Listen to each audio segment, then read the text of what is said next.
live, we have 4 simple rules. Number 1, we don't discuss politics, ever. Number 2, this is not a religious channel, and while you might hear people say, God bless you, or I'm going to pray for you, or I wouldn't have gotten through this without my faith, that's fine. What's not fine is to say, my God is better than your God, or here's why you're not getting into heaven. It's not going to fly. Number 3, we believe wholeheartedly if you can't control your tongue, then you can't control your life. So while on board, there's not going to be any cursing in the live chat, period. And number 4, there is no room for mean people on the lifeboat. Because we discuss very sensitive things from people's past in our group setting, we got to protect those people. The only way they feel confident and comfortable discussing those things is in an environment that is free of trolls and mean people. So if you're a mean person or you're a troll, we're going to block you for life. And if your account happens to be less than 24 hours old, we're probably a little suspicious right from the word go. Why? Well, because there are people in this world who enjoy being cruel solely for the sake of being cruel. It's not going to fly here. But if you're here because you're trying to get sober and live your best life, then you might find that the lifeboat is just that, a lifeboat. I'm Captain Tommy Scoville, and we will see you on deck.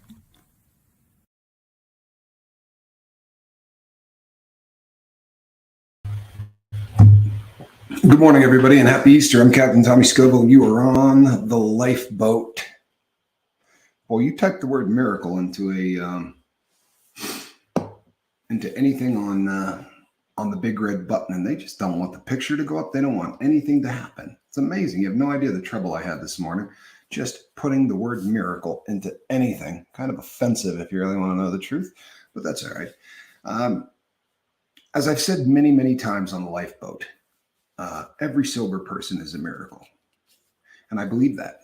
And sometimes every sober person is 100 miracles.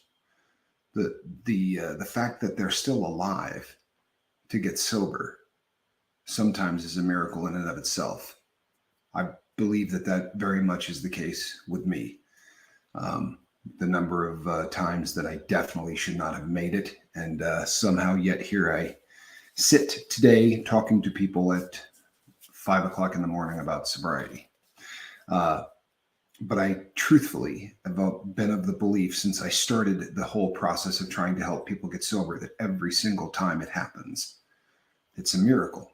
And I don't mean, boy, are we lucky. I mean, stomp your foot and, good Lord, this is a miracle kind of a thing. Last night, I ended the lifeboat 30 minutes in because I got a text from someone that said, I can't do this anymore. I'm tired of being owned by crack. I'm tired of losing everything that I have. I don't think I'm going to be alive tomorrow, which really is it's a pretty tough text to read, whether you're in the middle of a show or otherwise. That's a tough text to read. That whole I'm not going to be alive tomorrow thing is just, this is not a person that thought he was going to fall asleep and not wake up. This was a person that decided that, or was of the belief that they would rather be dead than keep fighting the battle to try and get sober. And I've been there. I've been there on more than one occasion. And it's a miracle that every time I had that thought, I somehow saw the sun come up the following day. And I assure you it's a miracle that this morning that individual saw the sun come up. And it's really, it's heavy stuff. I joke around a lot on the lifeboat, and there's, I'm going to talk to you about a miracle that is very personal to me, obviously, because when I got stabbed in prison, I was not the person that was supposed to get stabbed. The individual who stabbed me, who paid for his life with it, stabbed the wrong person. He didn't even stab. He wasn't even in the ballpark of the right person, and it But the fact that he stabbed me, if he didn't, I would have walked out onto the yard and I would have picked up $1,000 worth of heroin and taken it back to the unit and continued on my merry way of that wasn't all mine, by the way. I was just picking it up. I had to give the vast majority of that to the person that sent me to pick it up, and about $150 to $200 worth of it would have been mine, and I would have fixed, and again, just kept on my merry way. That the fact that I got stabbed, people can say was an accident. It was just a fluke, a mishap. I don't believe that. I think that I got stabbed and it was a miracle. Because that stabbing put me into solitary confinement. And when you're in prison and someone stabs you and they come by and say, I need to know who did this, even if they show you a picture of the guy stabbing you, which they did, at least on a laptop, they showed a clip of film taken from one of the cameras on the yard. And I had just gone through the metal detector at Victorville and was on my way out to the outside yard. It was a ridiculously hot day. And we had been on a run in California. Victorville is in the Inland Empire, the IE. And we had probably 2 weeks above 110, just really, really hot. And I was walking to the yard, and somebody coming in from the outside of the yard pulled out a shank and buried it in my stomach on the way by. And we were walking like this, and just right as we went by, he just went all the way into my stomach with a homemade knife. And I had a hat on. I took the hat off and pushed it over the wound and kept walking, because it didn't. I knew something was up, but it didn't feel like being not what I thought getting stabbed in the stomach would have felt like. It was I felt the cold of the knife, but I didn't feel pain or anything like that. It was really bizarre. But I kept walking, and I looked down and I saw the blood. And I was such a degenerate junkie that instead of turning around and going back to the unit, I wanted to get the heroin. I wanted to make sure I got the dope, that I could go back and get high and have somebody stitch it or do whatever, or burn it shut or whatever. I just didn't think it was as bad as it was. And I kept walking out. I had maybe 400 more yards to go, 300 more yards to go until I got to where I was meeting this guy. And I had to go through a second metal detector, actually the third, but the second one that after I left the unit, I had to go through one last metal detector before I was on the yard. And there's a bottleneck, because there's only 3 lines of individuals that can, there's only 3 machines, and you have maybe 900 people trying to get through 3 machines. And you have to go one at a time with a gap between you and the person in front of you, so they can see who set off the detector. And there's a cop on either side. And I stood waiting for that last metal detector for probably 2 minutes. And by the end of that 2 minutes, I don't know exactly what the medical phenomenon is, whether it's just adrenaline but by the time I went through that last metal detector, my head was spinning like a drug thing. I was really, really having problems keeping myself standing up. So I went walking into the bathroom to check how bad my stomach was instead of going to get the dope. So I walked in, instead of continuing outside, I went into the rec center where they got some ping pong tables and hobby craft and all of that crap is inside, and a bunch of televisions. And so I went bypass all that and went into the bathroom. And when I removed the hat and looked down, there was fat from my stomach that was hanging out of the hole that I had been stabbed in. And I saw blood the first time. I didn't see anything like this. And it was a very disturbing sight, not a particularly attractive thing to look at. And I was bleeding a whole lot worse than I thought it was. And a kid that had just hit the yard, whose paperwork had to be good because you can't walk. And what that means is that when you get where you're going, your crew, so if you're white, the white boys, if you're black, the black guys, if you're a Mexican, whatever, they come up and they say, all right, you got 48 hours to get us your paperwork, proving what your crime is, proving that you didn't have what's called a 5K, which is a a deal made with the government, right? So all of that process had to take place for this kid because he was allowed on the yard really, really young. And maybe, you know what, maybe he was 20, maybe he was 22. He looked 18 to me. I don't know. We had about 30 seconds interaction for the entire time that, but he looked down at about the same time I was, where I had my shirt up and was looking at the wound and there was stuff hanging out. And he went, "I'll get help." And I went, "No." And he went running out of the bathroom, basically yelling that someone had been stabbed, which probably got him killed. If not, it at least got him shipped off of that yard, because as much as that may seem like somebody trying to do the right thing, in prison, that's ratting. He was a rat as far as they were concerned for saying that somebody had been stabbed. And he came back in and he's like, "I went and got help." And I said, "Run, dude, run." I'm like, "They're going to kill you. You need to run." And I tried walking out. I had my hand with the hat again over my side. And I tried walking out with him to sort of like bang to go out onto the yard. By that point, the blood was rushing over the top of my hand and I was bleeding pretty good. And the cop looked at me and I saw his eyes go from my face to my stomach. And he went, "Come on." And that was never did heroin again after that. That was the end of it. I got high that day before I went out to the yard. But they pulled me into the SHU, segregated housing unit, the hole. And first they took me into the back and I waited 45 minutes to see a doctor, literally. And then the doctor came in and said, "We got to life flight him." I mean, they could have put me in a van and driven me there 3 times. It was about a 15-minute ride, but they got a helicopter to come in and take me off the yard. And I got 3 more really huge shots of dope at the hospital. They kept giving me pain medication and it was Dilaudid and on top of the heroin. It was definitely the highest I had been in prison, because I really didn't need the pain was over after the first shot they gave me. The next 2 were just getting a buzz.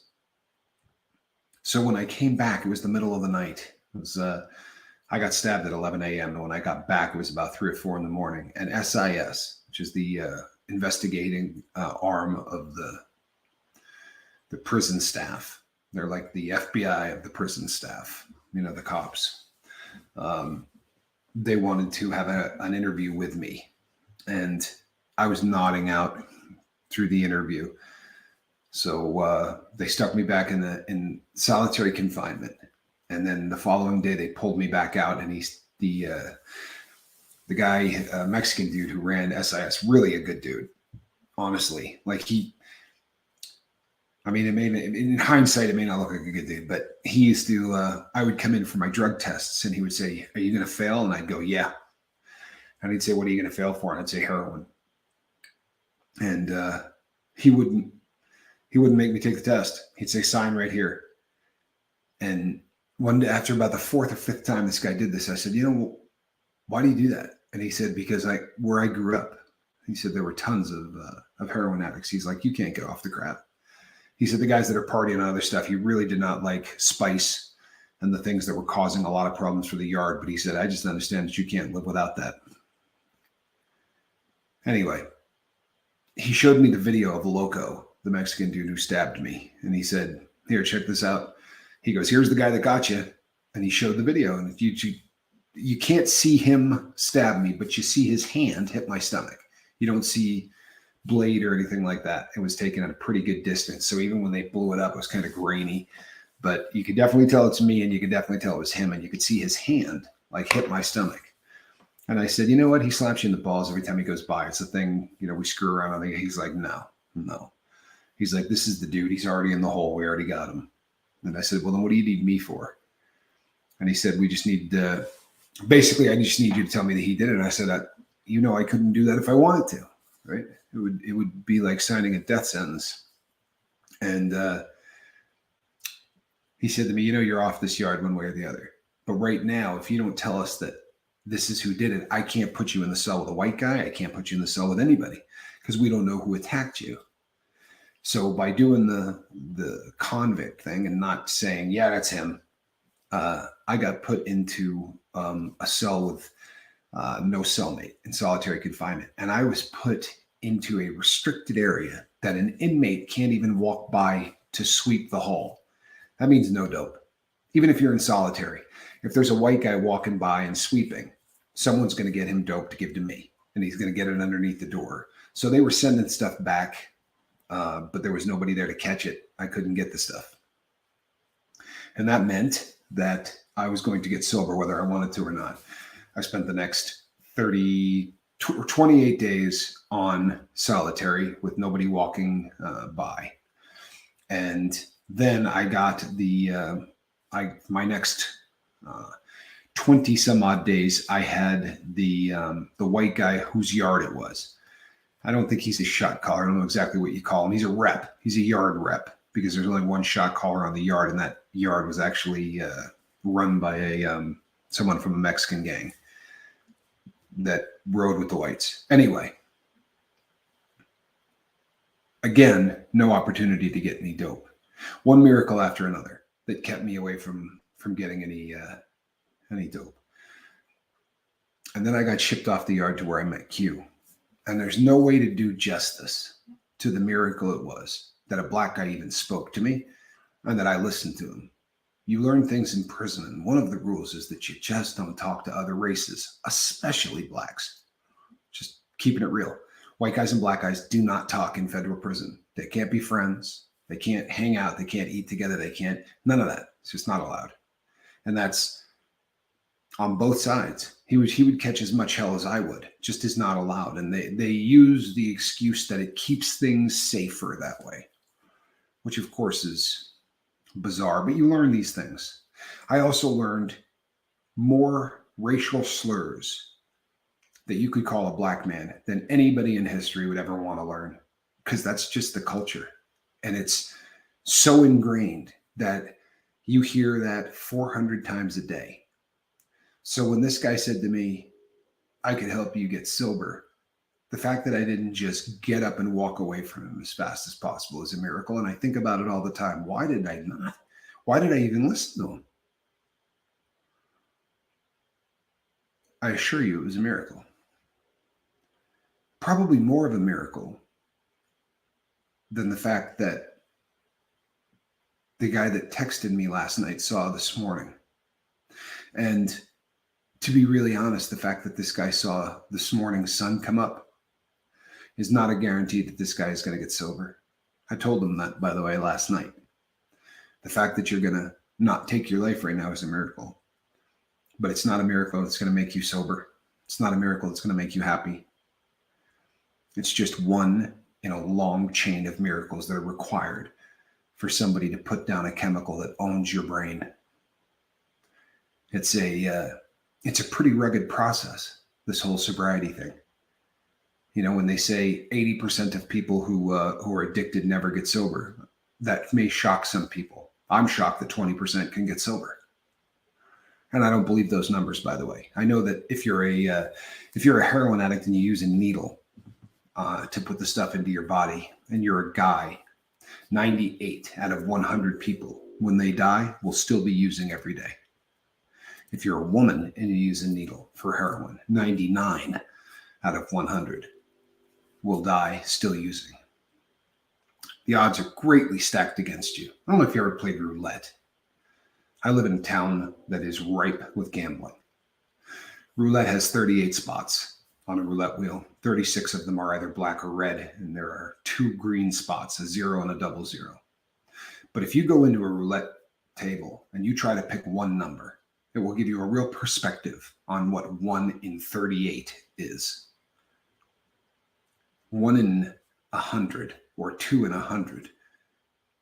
We're talking about some really, really awful odds.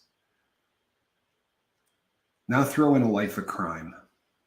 Throw in bank robbery. Throw in all of the stupid crap that I did in my life. To be getting up at 5 o'clock in the morning and talking to a group of people I have never stood and looked at, with the exception of about 3 of you. I've never met any of you in person. To get up and do this at 5 o'clock in the morning and then do it again at 5 o'clock at night is a miracle. It's one I can't explain, for the record. I truthfully can't. Maybe the idea of doing this makes sense to me, but the fact that I'm 800 and some odd 1 hour sessions into this, I don't see myself stopping, which is more bizarre than anything else, but it is a miracle that this happens. It really is. It's a miracle that anybody listens to me. I come here and I tell you that I'm a bank robber, and I go through my resume, which is not exactly a lot of letters after my name. So it's a miracle that people show up here and listen. Truthfully, it's a miracle. And miracles stack up. They really do. I'm not anymore really surprised by miracles. I think I'm probably more surprised at how unbelievably difficult it is to get someone to realize that it's a miracle. I was talking to this individual last night, and I said, "How much crack do you think you've smoked in your life?" And he told me, and I said, "Do you ever have one of those bell ringers, one of those hits where you literally get that wah, wah, wah, wah, where you get auditory hallucinations? It's you get this cha-cha-cha-cha-cha kind of sound in your ear. If you've never taken too big a crack hit, you probably have no idea what I'm talking about. But if you have, you can feel like your heart's going to explode. And if you get one that's big enough, it will drop you. It's like getting shot. Your legs come out from underneath you and you just sort of collapse." And I said, "Has that ever happened to you?" He said, "Yeah." I said, "How many times do you think that's happened?" He said, "I couldn't put a number on it." I said, "So you've taken a hit big enough to turn your ticker off for a split second and drop you unconscious. How many times?" More than I could count. But it didn't kill you. Every one of those, somehow your heart just started again. And you don't see that as a miracle. You don't see that as a miracle. We walk through life damn near blind. I talk a great deal on this channel. I talk an hour a day or an hour twice a day on this channel. And I talk about miracles a lot. There's a lot of other things I talk about. One of the things that both my bobbleheaded partner and I felt really strongly about right from the beginning when we started to do this was that the Tommy Scoville Show was not a great name for a sobriety channel. It was sort of a placeholder until we could figure out the name of the channel. And we didn't name it. We let the crew name it. We let the crew choose that this would be done as a live show. The crew chose that 2 shows a day would be better than 1 show a day. We did half-hour live feeds. We played around a lot until we came to the conclusion that a 1-hour time slot was the appropriate number. But again, that was not our choice. So I come on here a lot. And when Mark was with me every day, we used to say, "This is your boat. We're just 2 other people on the boat. We just have the best seat in the house." And if you've been on the boat for any length of time, you've heard me say something along those lines. Just another drug addict on this boat. I just get the best seat in the house. And I've meant that every single time I've said it. And then every once in a while, something comes up where you have to go, "You know what? This is your boat. Make no mistake, this is your boat." But I was still in prison when I knew about this boat. I didn't know it was going to be called the lifeboat. I didn't know how many hours a day there was going to be. I didn't even know if I was going to be doing it live or on video. I didn't even know if I was going to be on the internet. I just knew that I was going to be talking to people about drug addiction for the rest of my life. And which is bizarre, right? It's really, really bizarre. It's one of those things that, honestly, that's hard to wrap your brain around. I think listening to it, it should be hard to wrap your brain around. But I assure you, if you're sitting where I am, it is a very difficult thing to wrap your brain around. If every once in a while, it's really rare because most everybody I know is dead, but every once in a while, you will come across somebody and they will find out what I'm doing. And, and every time it's this, you can watch the jaw drop, because this was not me. For the vast majority of my life, this was not me. There is no way I would do something for someone else, much less do a hell of a lot for a lot of people. Not who I am, not who I was, not by any stretch. The fact that I'm sitting in this chair, the fact that I get up really early in the morning, 7 days a week, is a miracle. The fact that if I take a vacation, I haul all of this crap with me so that the crew of the lifeboat doesn't have to go 7 days without me doing a live feed or me turning it over to someone else for 7 days. Everywhere I've gone on vacation, this thing's come with me. When I went to watch my daughter's graduation, I was only going to be gone 2 days, but I couldn't shut down the lifeboat for 2 days.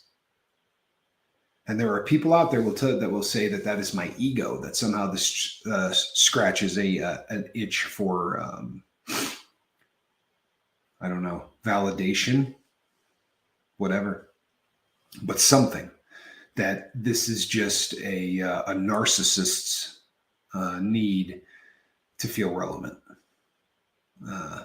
And I've also come to grips with the fact that if 100% of people watch the lifeboat, 2% are just watching it to be assholes later. They're watching it for no other reason than to have some fodder to take shots at me and my family, which is a lot of fun. One more thing that would probably talk a normal person out of doing this. You know, somebody sends you an email with a picture of your house, you know, that looks like they may have taken it from standing in front of your home. Those are the kind of things that might shut down doing something like this. The fact that it never has is a miracle. Miracles become a daily event around people who get sober. Sadly, most people just don't see it. And if you look up the word miracle, you'll figure out why most people don't see it. For real. Google the word, look at the definition, and you'll realize why it is just so offensive to so many people. The concept that a power far greater than me or anyone else makes that happen. So to recap, this is your boat. However, I started it. And that puts me in an unusual position several times a year, sometimes more than that. I mean, it puts me in a really odd position every day, but several times a year, it becomes overwhelming.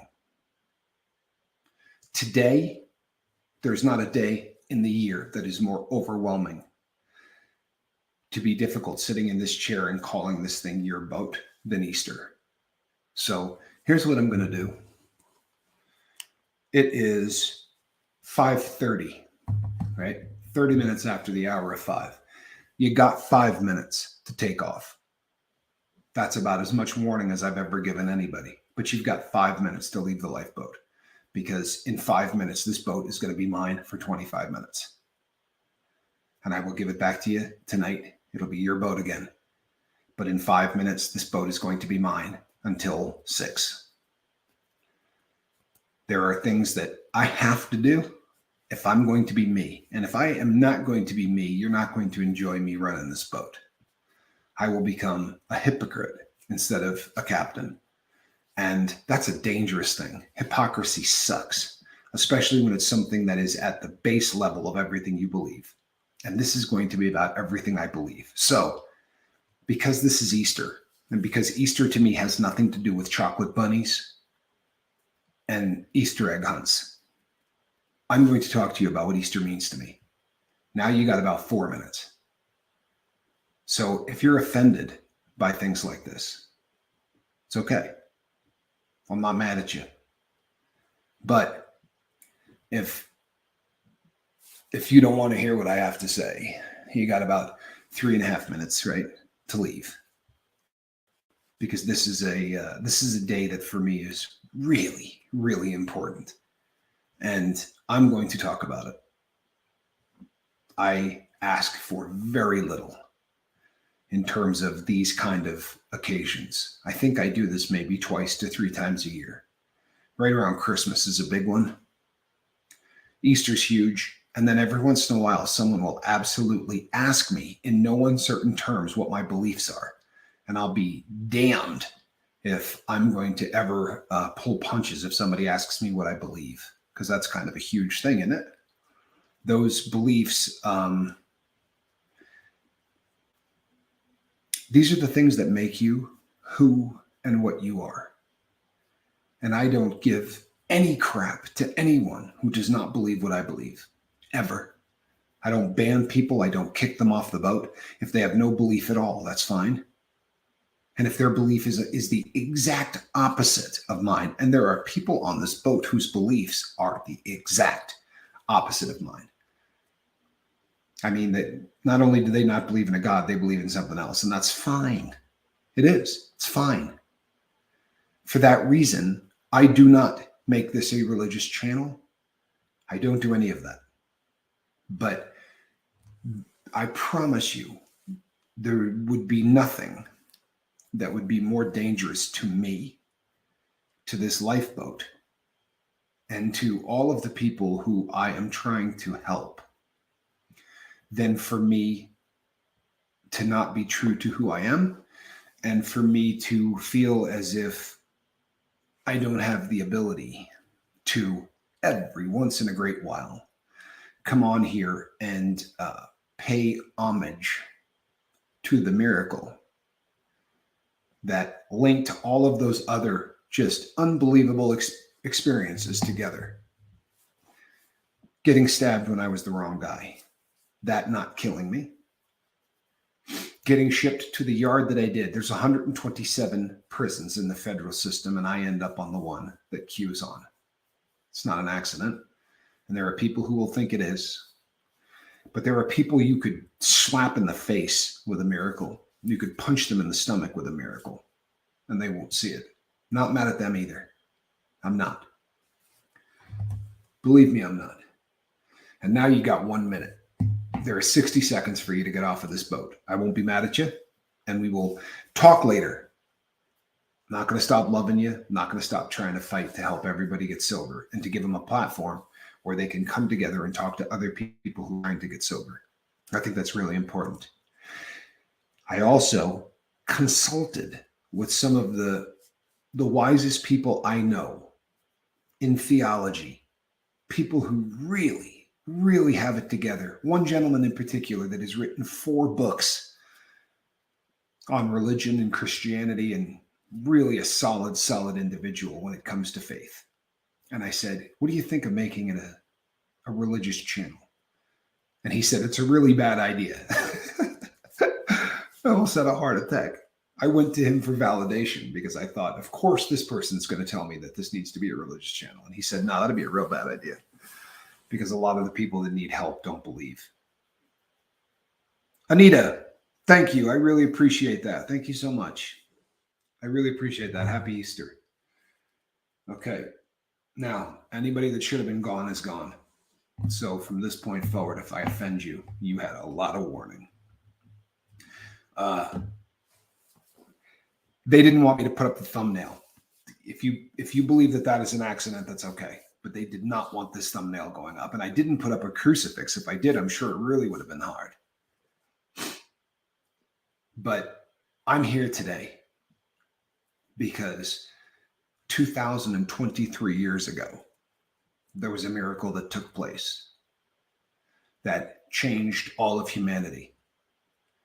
We have touched off nuclear weapons, right? We've dropped atomic bombs on this planet. The first time that man harnessed the power of the atom, which was the top of the food chain when it came to unbelievable prowess in scientific discovery. We created a weapon that could obliterate a city in the blink of an eye. No one had ever seen anything like this. But we didn't say this would be a good year to start counting over again. There's been a lot of really rowdy things that have happened on this planet, but nailing a carpenter to a tree 2023 years ago. And the entire world said, this is year one. There are people who believe that Jesus is a myth. And there are people who believe that he was a man and that he wasn't resurrected. They put him in the tomb, and then some people snuck by and rolled away a really big rock so that they could steal the body to keep this religious thing going. The truth is, after he was crucified and he rose from the dead, he didn't disappear. He went and first met with 6 people and showed the marks in his hands, right? Famously to Thomas, said, you want to put your fingers in this? You want to feel the wound in my side? Then he appeared to 500 other people. There are a lot of people that don't read the Bible and just sort of speculate on things. I always find that frustrating. But Christ appeared to 500 other people after his resurrection. So when people say, you know what, 12 people went out, and look at how many Christians there are now from 12 people telling that story. Well, there were a lot more than 12 people telling that story. I mean, it sounds great when you say it that way. It really does. But there were a lot more than 12 people that were telling that story. And the story is that after they nailed that carpenter to the cross and put him in a tomb and put a guard there to make sure that nobody came and did, the theft of the body, because he had predicted he would get up, that he would rise from the dead. So if he did, it would have been the validation of the fact that this man was God, and that was the last thing the Romans wanted. But it's exactly what happened. Christ got up 3 days after he was crucified. He was resurrected. He got up and he appeared to people, which is really, a miracle, right? It's no one else has ever done it. I took a theology class in college, and a guy said, convincing people you're God is not a difficult thing to do. He said, all you have to do is die and then come back from the dead 3 days later. If you can pull that off, half the world will worship you. No one else has ever been able to pull that off. I believe that Jesus is the Son of God. I believe he was sent here so that we do not have to spend an eternity in hell, or an eternity in separation from God, which to me would be hell.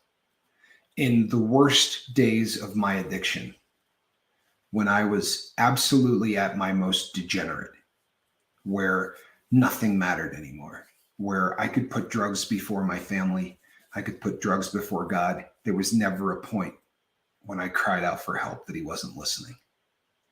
When people try to paint a picture of what hell will be like, and they talk about fire and they talk about torment, or they talk about any of that, the part of the Bible that scares the crap out of me is the part that says it will be complete separation from God. If you call out his name, he won't hear you.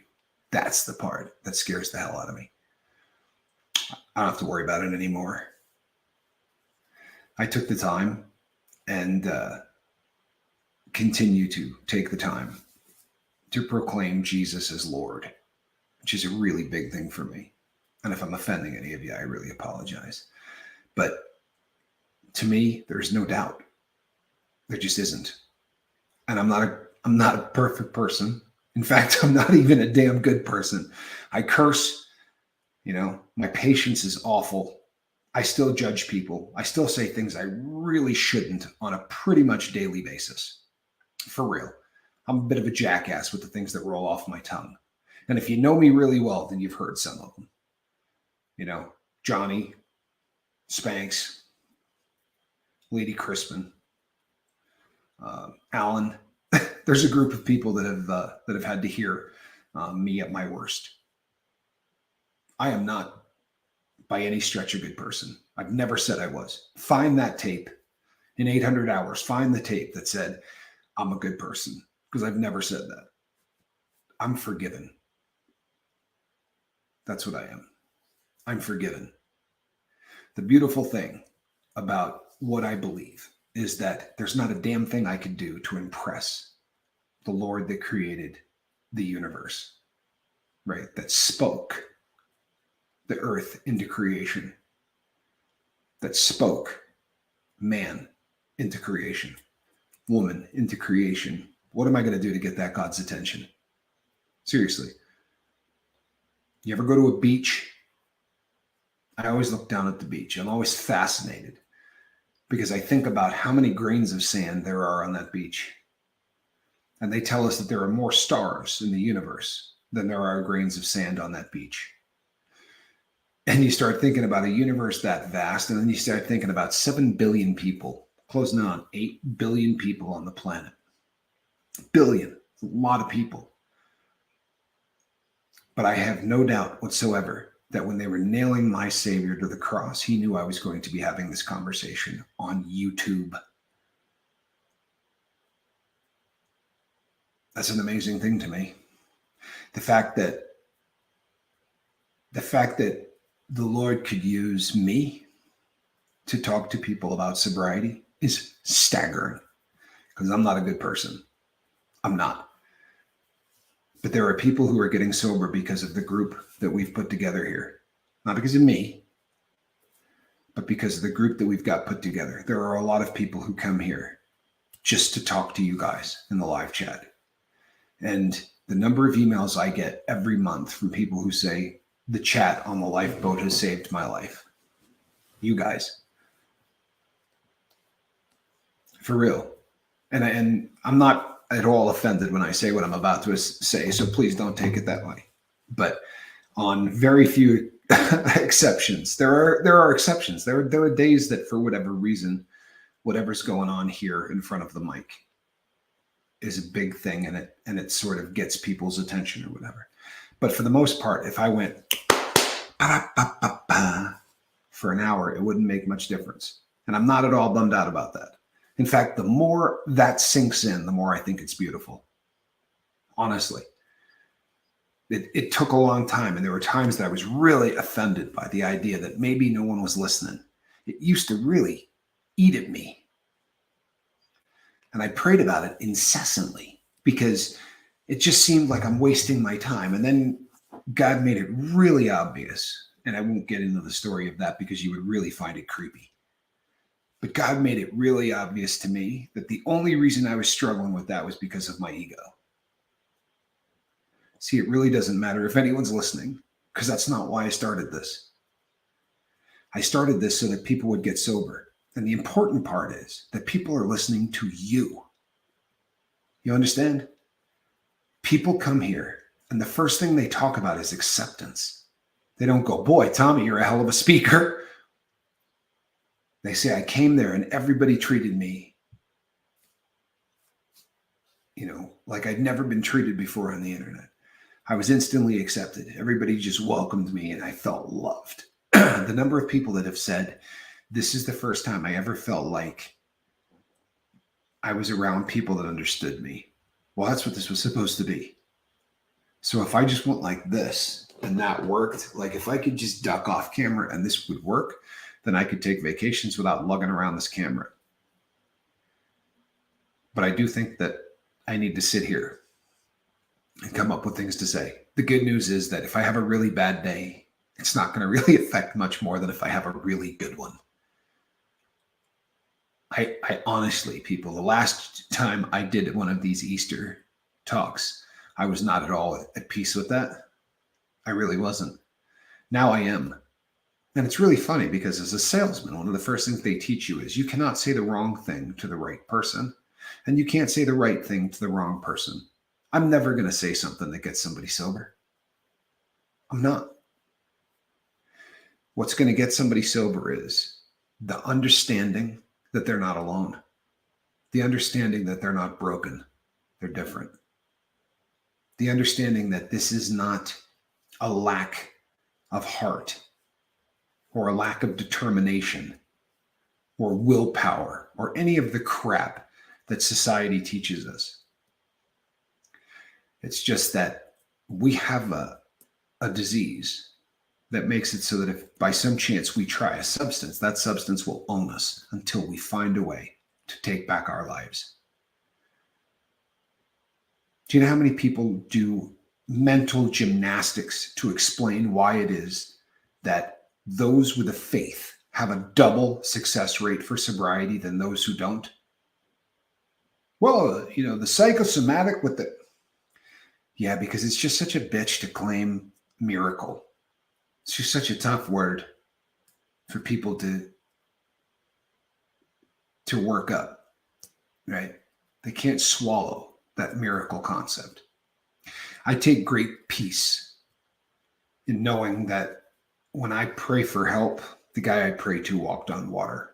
I've never seen that trick pulled off, but he did. And I have no doubt of that. There are a lot of people who say that the things that they read in the Bible, they're stories. They're not, there's nothing in there that's actually factual. They're just put there to, I don't buy that for a second. And the one that really seems to give people pause is, you want us to believe he spent days in the belly of a whale? Like, seriously. Yeah, I know I do. I want you to believe that. And if you Google any of that, see if it's ever happened in modern times. Because there is actually a story. I got it in a book upstairs that I was doing a Bible study on the book of Jonah. And somebody gave me the book. Believe it or not, a prosecuting attorney who had once prosecuted me and sent me to prison gave me this book because we found ourselves at the same Bible study, which really is a miracle if you think about it.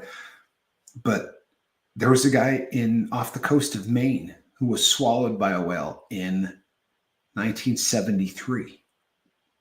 He didn't spend 3 days in there. In fact, he only spent about 6 hours in there. But this guy was eventually coughed up. And the oddest thing about the whole thing was that he was bleached from the acid or whatever that was in the whale of the stomach. Literally bleached. The guy's hair was white, all of it. Read Jonah and read what it says Jonah looked like when he came out of there. Do I believe the stuff in the book? I do, man. I believe all of it. You guys can clown me if you'd like. But the really important part is, I believe that 2023 years ago, they nailed Jesus to a cross. And he knew that they were going to nail him to that cross. It was not a shock to him. He went into the Garden of Gethsemane and prayed beforehand. And you know what? I think it's one of the most beautiful prayers in the entire Bible. He says, you know what? I would really, God, if there's any way that you could come up with a different way to make this happen, that would be great. If not, I'll do what you want me to do. But boy, 3 times, right? If this cup can pass from me, I would be great. I don't want to have to do this, but I will. To me, that is the most beautiful thing in the Bible. Those prayers are just amazing to me. They really are. They're amazing. And it makes me feel like the days that I don't want to get up and do the boat,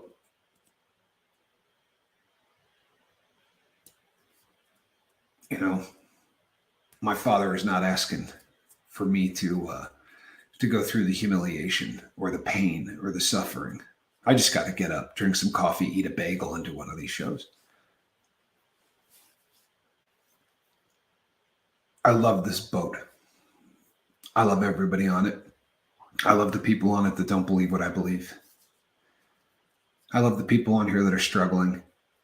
And I love the people on here who are successful. And I love people on this boat who don't love me. I love the people on this boat who say they love me and then go tell other people what they really think about me. And if you know I'm talking to you, I love you. And I hope that someday you either find somebody that you couldn't do that to. You find somebody that affects you enough that you would really feel messed up doing that, or that in spite of what you really think of me, the group gets you sober, the group gets you happy, and the group finds you peace. May I suggest that if everything that's going on here is getting you sober, but it's not finding you peace, that you pray.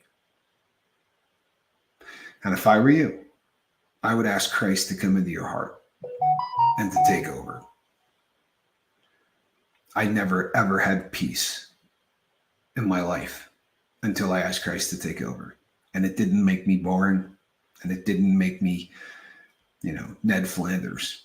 I still curse. By the way, I've still slapped the crap out of about a half a dozen people since making that prayer. I'm not perfect. I'm not.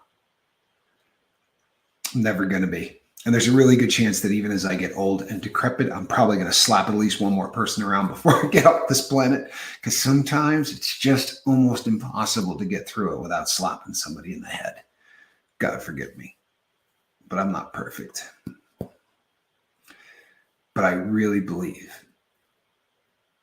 that Jesus rose from the dead and that he gave his life for me. And that when they were nailing him to that cross, they were doing it because of my sins. I did more to put him on that cross than almost anybody I've ever met. For real. There's a movie called The Passion of the Christ.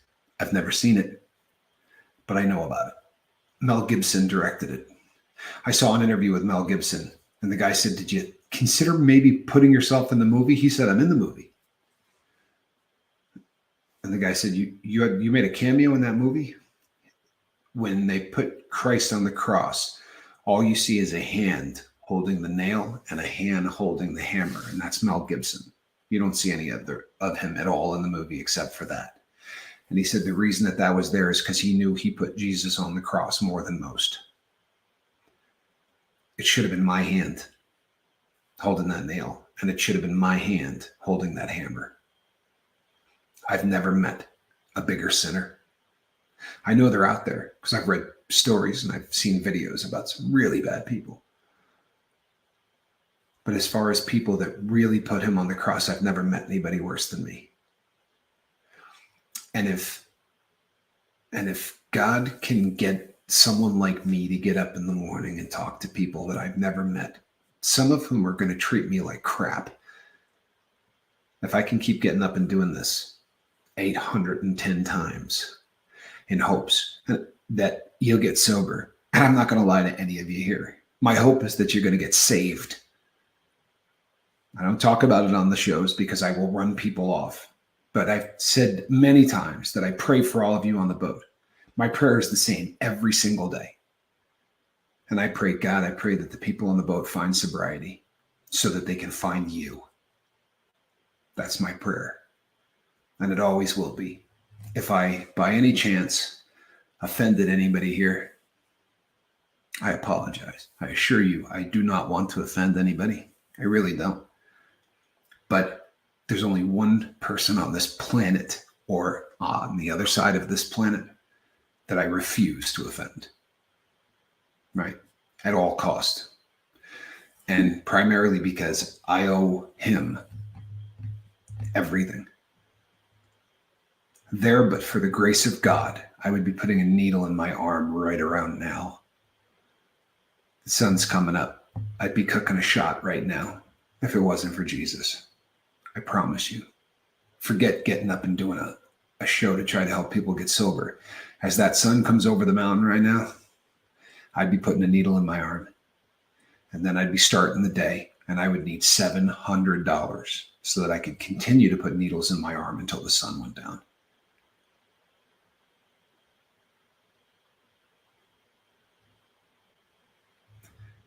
I have always been of the firm belief that the greatest weapon that God ever created was love. And I used to believe that the greatest weapon that the adversary ever created was hate. But I think that hate's really obvious. And there are a lot of really, really lost people who don't hate. I've come to believe that the greatest weapon that the adversary has is addiction. Because if you can enslave somebody, you can sell them anything. And the greatest trick that Satan ever did was to convince the world that he didn't exist. Make no mistake. Happy Easter to my brothers and sisters. We have a tradition in my religion, and it's on this day that we say, he is risen.